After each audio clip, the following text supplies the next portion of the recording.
আসসালামু আলাইকুম। সবাই কেমন আছেন? সব জায়গায় মনে হয় প্রচণ্ড গরম পড়ছে। আমি এসেছি প্যাচের শহর নোয়াখালীতে।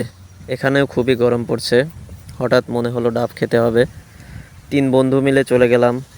পরিচিত এক লোকের বাসায় গিয়েছিলাম ডাব খেতে। তিনি আমাদের ডাব গাছটা দেখাই দিল এবং ডাব পাড়ার জন্য দা, জগ, মগ এবং দড়ি।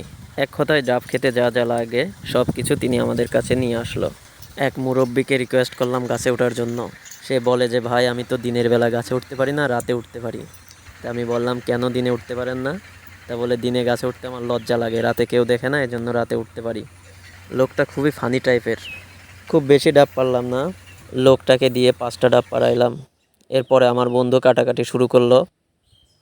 এ হচ্ছে সেই মুরব্বি যে দিনের বেলায় গাছে উঠতে লজ্জা পায়। তোমরা যদি তিনজনে না খাইতে পারো তো এটা কিন্তু গলায় দড়ি দাও, দড়ি আছে না? 5টা ডাব যদি আমরা খেয়ে শেষ করতে না পারি তাহলে আমার বন্ধু বলতেছে যে গলায় দড়ি নিয়ে মারা যেতে। যদিও বলি প্যাচের জেলা নোয়াখালী হলেও লোকগুলো খুবই আন্তরিক ছিল আমাদের সাথে।